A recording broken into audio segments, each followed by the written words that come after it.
Today's ceremony marks the commencement of the second phase of the Kumasi Airport project, which involves the construction of a modern terminal building, extension of the runway, development of new aprons for aircraft parking, and other ancillary services. Ghana Airports Company Limited is particularly excited that the dream of developing Kumasi Airport to international status is being realized. Our joy stems from the fact that Kumasi Airport is the second busiest airport after Kotoka International Airport, and this expansion will provide airlines operating in Ghana with the opportunity to develop additional routes that will be beneficial to passengers traveling from Kumasi to other parts of Africa and the world. We are aware that some airlines have expressed interest in operating the domestic routes and are currently undergoing the necessary processes to begin operations. This will provide the needed competition and offer the traveling public with improved connectivity and lower fares. On our part, we will ensure that we provide the needed facilities and services for a pleasant traveling experience in line with our mission of providing world-class facilities and services for the benefit of our stakeholders. We look forward to developing an airport city as part of the master plan for Kumasi Airport. GACL has already registered the airport city name as a trademark, and it is our objective to develop this trademark into a major brand in the Ghanaian real estate industry. The Aviation Ministry, Mr. President, has strategized towards the attainment of attractive infrastructure, as well as the establishment of an institutional policy framework to enhance safety and security of air travel. We have, since last year, been discussing with the airlines operating in the country to consider making the necessary arrangements for flight tickets to originate from Kumasi so that passengers will transit in Accra. Thus, tickets will read Kumasi, Accra, Dubai, Kumasi, Accra, Paris, Kumasi, Accra, Abidjan, or Kumasi, Accra, Abuja.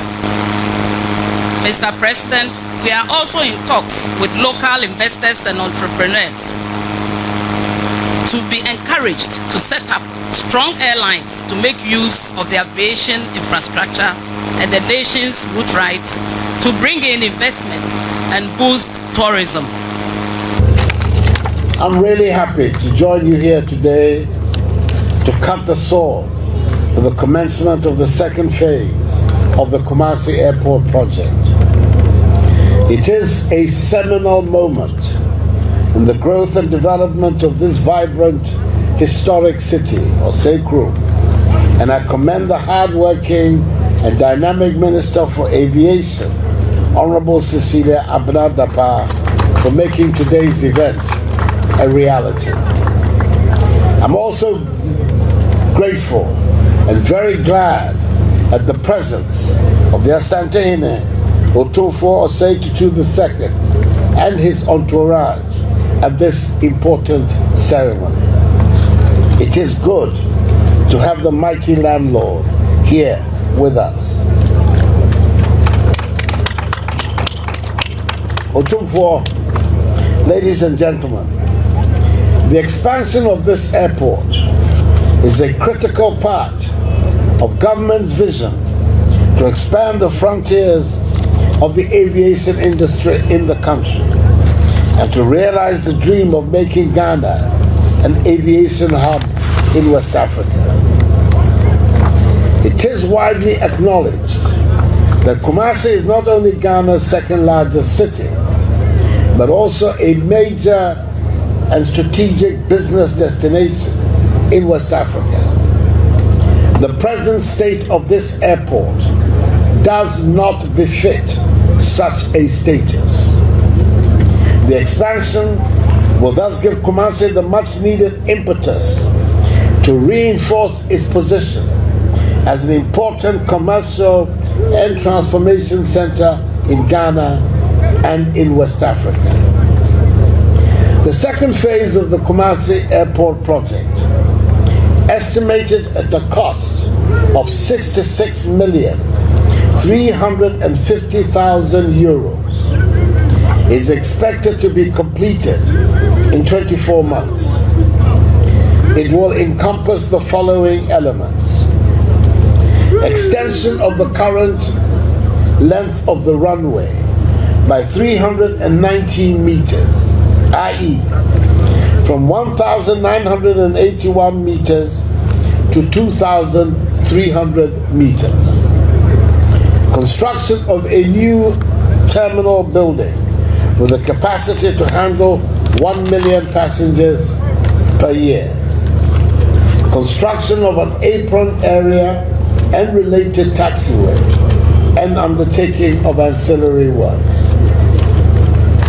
Funding for this project has been secured, and so there should be no excuse for any delays by contractors to generate cost overruns.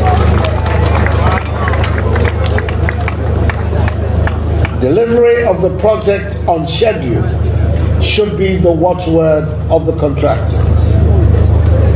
With widespread youth unemployment being the greatest threat to our democracy and the stability of our nation, the implementation of this project will undoubtedly create a sizable number of jobs for masons, welders, plumbers, steel benders, painters, electricians, tilers, carpenters, and other workers. A total of some 1,200 direct and indirect jobs will be created by this expansion. Therefore, ladies and gentlemen, the completion of this project will form part of the multimodal transportation system being embarked upon by government, comprising air, marine, railways, and road transportation.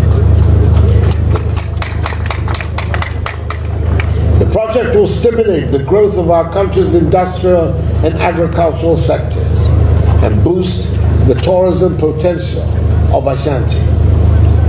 In addition to expected growth in domestic air travel, the completion of the project will ensure that the Kumasi Airport will serve as one of the key spokes of the Accra-Kotoka International Airport, which should, as a result, witness significant expansion of traffic in domestic and regional routes. Government remains committed to the development of the domestic aviation industry.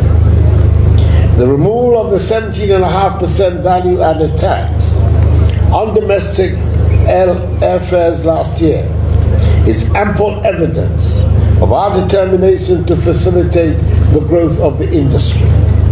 Indeed, the Ministry of Aviation, under the strong leadership of Cecilia Daba, has over the course of the last year been engaging potential investors, domestic and foreign, to partner with government to establish a national carrier.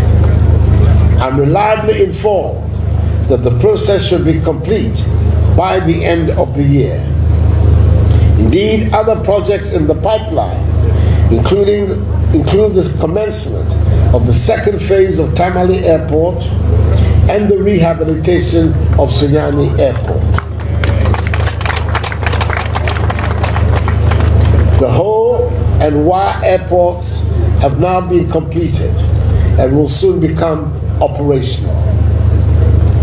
Let me, in conclusion, touch on an important matter. That is the widespread encroachment on airport lands. This phenomenon threatens the future expansion of our airports in the country. It must be stopped. The operators and regulators of our airports, as well as the Lands Commission and the traditional authorities, need to ensure the lands belonging to our airports are managed properly and duly protected, not only for future projects of expansion, but also to safeguard lives and property. Akufo, I'm delighted once again at your presence here, and I assure you that this project is a sign of greater things to come for Asante Mine and indeed for the whole nation.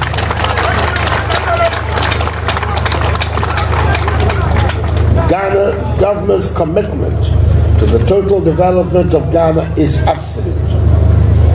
I'm very hopeful that by the grace of God, we are on the threshold of something remarkable in Ghana. And I expect that all of us gathered here will be present again here in 24 months, God willing, for the commissioning of this project. May God bless us all in our homeland, Ghana, and make our nation great and strong.